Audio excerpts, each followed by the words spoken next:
RCF. 18-19, l'invité. Demain, le 1er mai, on devrait voir fleurir sur les pancartes de certains gilets jaunes qui appellent à manifester le RIC, le référendum d'initiative citoyenne. On va en parler ce soir avec notre invité car il se trouve que c'est l'un des deux enseignants de Sciences Po Grenoble qui viennent de publier le livre Le RIC expliqué à tous. C'est sorti chez FIP Éditions. Bonsoir Raoul Maniberton. Bonsoir. Vous êtes donc enseignant à Sciences Po Grenoble, spécialiste des systèmes démocratiques contemporains. Ouais. Vous avez signé ce livre avec Clara Egger. Oui. Alors ce référendum d'initiative citoyenne, est-ce que vous avez eu déjà l'idée de sortir ce livre en raison du mouvement des Gilets jaunes ? C'est évident. On a beaucoup réagi à l'actualité puisque au moment où le RIC est sorti devant le grand public porté par les Gilets jaunes, il y a eu des réactions vraiment extrêmement erronées sur ces droits. Donc on a voulu un peu remettre à plat les connaissances qu'il y a, sachant qu'on connaissait par contre, on s'intéressait depuis très longtemps à cette institution. On avait même formé un mouvement qui la défendait parce qu'on en a étudié les conséquences et comment ça marche dans le monde. Là aussi, on va en parler, mais il est extrêmement répandu dans le monde. On a compté 36 pays qui l'ont au niveau national et il y en a des centaines de régions et des milliers de communes qui ont ça. Et les pays qui l'ont institué le plus tôt, la Suisse et les États-Unis, c'était au 19e siècle. Donc nous avons plus de 100 ans pour pouvoir savoir comment ça marche. Alors revenons à la base. Oui. Le référendum d'initiative citoyenne, quelle en est votre définition ? Alors, ce qu'il faut comprendre, c'est avant tout que c'est deux droits politiques nouveaux pour les citoyens. Je rappelle que les droits politiques qu'on a maintenant, par exemple, c'est le droit de vote, le droit de fonder un parti ou même d'y adhérer, le droit de manifester, enfin on a certains droits, mais le RIC, on ajoute deux. Le premier, c'est le droit de proposer une loi.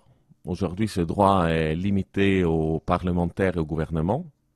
Et le deuxième, c'est le droit d'accepter ou refuser une loi. Et aujourd'hui, ce droit est limité au Parlement pour les lois ordinaires et peut être employé le référendum pour les lois constitutionnelles. Donc un référendum, on est bien d'accord, c'est quand les citoyens s'expriment directement sur une question posée.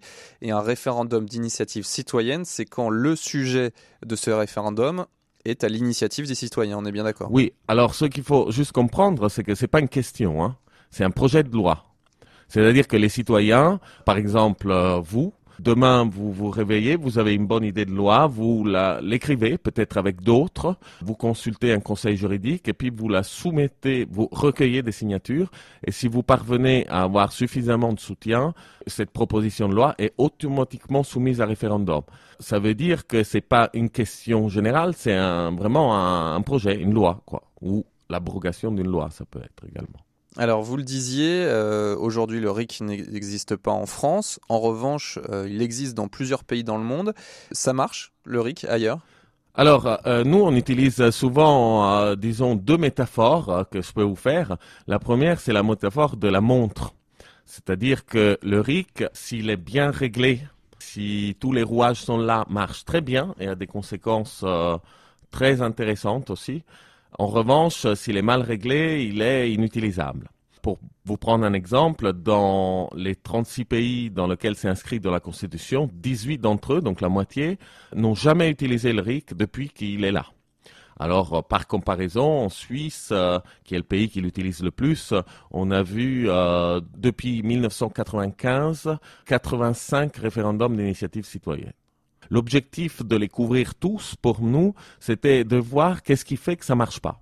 Et alors, qu'est-ce qui fait que ça marche pas ? Eh bien, en fait, c'est 4 traits que je peux vous dire. En gros, le seuil de signature, les sujets abordés, le temps de récolte de signature et les quorums. C'est 4 obstacles à ce que ça marche. Je vais pas peut-être développer excessivement, mais l'idée générale, c'est que l'autre métaphore qu'on fait, c'est la métaphore du skieur. Comme vous apprenez, c'est bien ici, tout le monde sait bien skier, mais peut-être si vous avez le souvenir de vos débuts, au moment où on commence, on tend à aller vers l'arrière quand on skie. Parce qu'on est prudent, on ne veut pas tomber. Et les instructeurs nous disent, mettez-vous vers l'avant. Et malgré tout, on tend à être trop prudent et c'est ça qui nous fait tomber. Donc le RIC, c'est exactement la même chose. On a toujours tendance à le faire trop prudent. c'est-à-dire pas sur les questions constitutionnelles, avec des quorums exigeants ou avec des seuils de signature exigeants. Et en fait, plus on le fait prudent, moins il marche, et parfois ça peut même avoir des effets négatifs si on le fait trop prudent. Donc nous, ce qu'on a observé, c'est que le RIC marche lorsque il porte sur tous les sujets et lorsque les citoyens, les décisions prises par RIC ont le dernier mot dans la législation. Ça veut dire qu'ils portent sur les changements constitutionnels. Ce n'est pas seulement une consultation sur des sujets annexes. Vous nous avez parlé de la Suisse, où finalement c'est là où il est le plus utilisé. On prend souvent ce modèle, ce pays de 8 millions d'habitants, pour dire, voilà, ça fonctionne bien, cette démocratie directe grâce au référendum d'initiative citoyenne.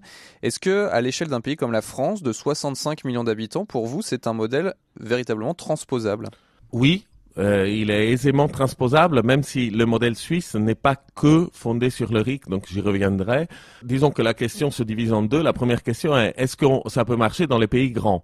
La réponse est oui, puisque il y a un autre pays qui est pas aussi grand que la France, mais presque, qui est la Californie. Alors, on peut dire c'est pas un pays, c'est une région, sauf que aux États-Unis, les États, donc les régions, ont une indépendance extrêmement forte. Ils ont leur propre constitution. Et ils décident beaucoup de choses et ils ont une forte indépendance fiscale. Donc, au niveau des États-Unis qui existent aussi au 19e siècle, il y a plusieurs États qui le font et la Californie est très grand, 40 millions d'habitants, et là depuis le début du 20e siècle. C'est depuis très longtemps et bon, elle se porte très bien. On peut critiquer des choses, mais je veux dire, en 2016, la Californie est passée devant la France en PIB, malgré le fait qu'elle ait un peu moins d'habitants. Donc c'est un modèle qui fonctionne bien et que les Californiens veulent absolument pas s'en priver. Voilà, la taille n'est pas un obstacle. Cela dit, la deuxième partie, c'est qu'il est toujours une bonne chose de décider un maximum de choses au niveau le plus local possible, parce que ça permet aux décisions de mieux s'adapter aux habitants. Donc là, vous dites la Suisse est petite, mais pour les Suisses, la Suisse est déjà trop grande. C'est pour ça qu'ils ont un système dans lequel les cantons, il y en a 26, sont très très autonomes aussi, comme aux États-Unis, et peuvent prendre un grand nombre de décisions, non seulement les cantons, mais les villes aussi. On avait invité un Suisse ici à Grenoble à parler de la démocratie directe en Suisse, et il avait pris des exemples dans une petite ville qu'il habitait qui s'appelle Bienne, et les exemples de RIC qui prenaient, eux, au niveau de la ville. Tous les Français les regardaient avec les yeux ouverts parce qu'ils décidaient si leur mère pouvait ou non cumuler le revenu de leur propre mère. Donc, un certain nombre de décisions que ici, c'est invraisemblable de les prendre au niveau municipal. Donc, non, le nombre d'habitants n'est pas un obstacle, mais la centralisation telle qu'elle est en France ne permet pas de mettre en valeur toutes ces qualités. Cela dit, un grand nombre de qualités seraient quand même mises en valeur également. Et on va continuer à en parler dans la seconde partie de cette interview. Vous restez avec nous, Raoul Mani-Berton. On va se retrouver juste après le journal régional pour continuer à parler de votre livre, Le référendum d'initiative citoyenne, expliqué à tous. À tout à l'heure. 18-19, l'invité. Et ce soir, on parle avec notre invité du référendum d'initiative citoyenne, ce RIC qui est au cœur des revendications du mouvement des Gilets jaunes. On est avec Raoul Mani-Berton, qui est enseignant à Sciences Po Grenoble, spécialiste des systèmes démocratiques contemporains et qui vient de publier ce livre, Le référendum d'initiative citoyenne expliqué à tous. C'est sorti chez FIP Éditions il y a quelques jours. Alors Raoul Mani-Berton, vous nous disiez tout à l'heure que le jacobinisme à la française faisait que ça pouvait poser un peu problème pour transposer le RIC tel que, par exemple, il est vécu en Suisse aujourd'hui. Malgré tout, vous pensez que la France pourrait avoir intérêt à utiliser un peu plus cet instrument ? Certainement, je dirais que avant tout, c'est quelque chose d'important quand les citoyens se mobilisent pour revendiquer des droits civiques, comme c'est le cas du RIC. C'est important de prendre en compte ça parce qu'on observe de manière générale que les démocraties, plus elles sont inclusives, c'est-à-dire plus elles distribuent des droits aux individus, mieux elles marchent. Pour vous, ça pourrait être une vraie réponse à la crise de défiance, par exemple, du monde politique et des citoyens ? Oui, totalement. En fait, ce qu'on a observé, on a collecté un certain nombre d'études qui montrent très clairement que lorsqu'il y a RIC, la confiance dans le système politique augmente. Alors, pas forcément la confiance dans les hommes politiques, parce que le RIC met parfois en compétition des lois proposées par les élus et puis des objections proposées par les non-élus. Donc, parfois, il y a conflit. Mais cependant, la satisfaction vis-à-vis du système politique est clairement plus grande. Et cela se voit aussi pour les questions européennes. Pourquoi vous pensez que ce RIC est sorti avec les Gilets jaunes? On en avait pas ou peu entendu parler en France. Pourquoi, d'un coup, on a l'impression que l'une des revendications communes, et pourtant, Dieu sait qu'il y a des difficultés pour trouver des points communs dans toutes les revendications des Gilets jaunes, mais là, on a l'impression que le RIC a polarisé un certain consensus au sein des Gilets jaunes. Eh bien, je dirais que vous avez la réponse est dans votre question. Alors, dans notre livre, nous avons une postface de 3 gilets jaunes qui étaient là dès le départ, dès le 17 novembre, et qui ont coordonné un peu le mouvement autour de Lyon, la Savoie et Grenoble et l'Isère. Et ce qu'on leur a demandé dans cette préface, c'est essayer d'expliquer comment le RIC est sorti. Donc, en fait, votre question, et on en a beaucoup parlé quand on l'a présenté. Et en fait, la raison, c'est que précisément, le mouvement était extrêmement disparate sur les propositions, mais par contre, d'accord sur le fait que ces propositions qui émergeaient au sein du mouvement devaient être mises à l'épreuve de la démocratie. Quand les uns veulent moins de capitalisme et l'autre veulent moins de taxes, il faut se mettre d'accord et il faut choisir une procédure qui permet à tout le monde d'accepter la décision, donc c'est le RIC. Ce qui est d'ailleurs intéressant, c'est que, si je peux ajouter, c'est qu'on a pas mal présenté le livre au sein de cercles de Gilets jaunes, qui sont un public extrêmement averti aujourd'hui. Ils sont très compétents sur ce sujet, bien plus que quand on l'explique à des populations qui sont même en moyenne plus éduquées. Aujourd'hui, il existe en France le référendum d'initiative partagée, le RIP, c'est-à-dire qu'il faut à la fois des signatures de citoyens et à la fois un certain nombre de signatures de parlementaires pour qu'un référendum sur une question précise émerge. C'est ce qui a quasiment été le cas avec la question de la privatisation des aéroports de Paris. Emmanuel Macron a annoncé en fin de semaine dernière d'abaisser le seuil de 4 millions de signatures à 1 million. Est-ce que pour vous, c'est un pas vers le RIC ou finalement on reste quand même sur un instrument qui est difficile à mettre en œuvre? Non, c'est pas un pas sur le RIC. Je sais qu'il y a des gens qui disent on pourrait quand même accepter ou négocier quelque chose. C'est assez compliqué parce que, comme je vous disais, si on a une vision du RIC comme une montre et comme un droit, c'est difficile de l'accepter. On peut imaginer au moment où on demandait le suffrage universel, est-ce qu'on se serait contenté de quelque chose qui ne donne pas les droits de vote, mais il donne le droit de donner son avis. Voilà. Alors, partager, par contre, c'est l'idée que l'initiative d'une loi peut venir de 1/5 des parlementaires, donc 185, plus 4 500 000 signatures ou 1 million. Alors, il faut savoir que le RIC simple n'a pas besoin de parlementaires. Tout simplement, c'est parce que ça permet de diviser les pouvoirs, c'est-à-dire que les lois peuvent venir à la fois des élus ou des citoyens. Et avec cette compétition, ça permet de rendre les lois meilleures, en fait. Ceux qui ne connaissent pas le RIC ont parfois peur que, si on peut lancer un référendum avec un certain nombre de citoyens, on soit conduit à de l'instabilité permanente, puisque ce serait, s'il y a une décision qui est prise, tout de suite on peut solliciter un référendum pour aller à l'encontre de ça. Qu'est-ce que vous répondez à ceux qui ont cette crainte ? Alors là, on a vraiment listé un certain nombre de sujets qui ont été soumis à RIC dans le monde et on a aussi présenté les études là-dessus. En fait, cette crainte de l'instabilité, c'est exactement le contraire qui est vrai, en fait, tout simplement. Parce que, en fait, les lois peuvent être prises soit par les parlementaires, soit par les citoyens. Si on prend que les lois issues du RIC, on prend la Suisse, par exemple, en fait, il y en a eu 85, certes, mais seulement environ entre 10 et 15% ont eu une issue positive, c'est-à-dire les gens ont voté oui. En fait, dans toute l'histoire suisse, c'est à peine 8 à 9%. Ce qui fait qu'en réalité, les gens, ils sont pas très enclins à changer tout le temps. Bien au contraire, c'est plutôt rare les RIC qui fonctionnent. De l'autre côté, le gouvernement plutôt agit d'une manière différente, puisque comme quand il fait une loi, s'il y a RIC, on parle là par exemple de la Suisse, si le gouvernement et le Parlement font passer une loi qui ne plaît pas aux citoyens, derrière il y a une procédure qui là-bas s'appelle le référendum facultatif, mais c'est un RIC abrogatif en fait, qui consiste à recueillir des signatures et lancer un référendum pour abroger la décision qui vient d'être prise.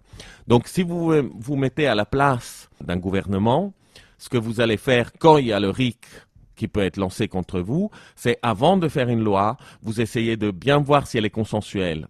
si tout le monde l'accepte. Donc, en fait, ça crée des institutions plus consensuelles dans lesquelles il n'y a pas inflation législative, et il y a beaucoup moins de lois de fait, mais les lois sont plus solides et tiennent plus longtemps. Alors que lorsque nous avons un gouvernement fort comme nous, là c'est vraiment le foutoir parce que il y a des lois qui passent en 15 jours, puis après le gouvernement d'après arrive et il en met une autre loi. On est une situation dans laquelle les lois changent tout le temps. Un certain nombre n'est pas du tout populaire dans la population, donc il y a des protestations, comme on voit maintenant. Donc ça, en réalité, le RIC, c'est un instrument qui crée de la solution de conflit et donc il crée les institutions beaucoup plus stables que dans une situation dans laquelle le RIC n'existe pas et encore plus dans une situation avec un gouvernement très majoritaire comme en France. Raoul Maniberton, vous avez lancé avec la personne qui a coécrit le livre, Clara Heger, un mouvement qui s'appelle Pour un Dauphiné démocratique. En quelques mots, en quoi ça consiste ? Oui, alors en fait, on n'était pas que nous deux, hein, on a lancé à plusieurs. D'ailleurs, ce livre a bénéficié de la collaboration de 4 autres personnes qui ont travaillé derrière et qui sont citées à la première page. Tous les 6 appartenant à ce mouvement. En fait, il est issu d'abord plutôt de beaucoup de travaux sur les questions. On a décidé de s'engager un peu, qui en fait montrent que il faut revoir un peu notre société. Il faut de la démocratie directe, donc le RIC, mais aussi une plus forte autonomie locale qui va permettre, comme je vous disais tout à l'heure, de prendre un certain nombre de décisions sur des échelons plus petits, de façon à que les décisions sont plus conformes à ce que les gens souhaitent. Je vous prends un exemple sur des questions très importantes qui peuvent être comme l'immigration, par exemple. Il est clair que nous avons certains territoires dans lesquels l'immigration c'est un bienfait et que on a besoin de main-d'œuvre et d'autres territoires qui ont par contre des difficultés puisque déjà il y a beaucoup de chômage qui n'arrive pas à être résorbé. Donc quand on prend cette décision au niveau national, nécessairement on nuit aux uns ou aux autres. Alors que quand la décision est prise au niveau local, elle permet de s'adapter aux circonstances dans lesquelles les personnes vivent. Eh bien, merci Raoul Maniberton d'avoir été notre invité. Je renvoie les auditeurs à votre livre, Le référendum d'initiative citoyenne expliqué à tous. C'est sorti chez FIP Éditions. Et puis, je mentionne aussi que vous serez en conférence ce vendredi 3 mai à Annecy, de 18h30 à 20h30 à la salle Eau et Forêt. C'est 113 boulevard du Fier. Et puis également en conférence le 10 mai à Lyon. Plus d'informations sur les sites internet. Merci à vous.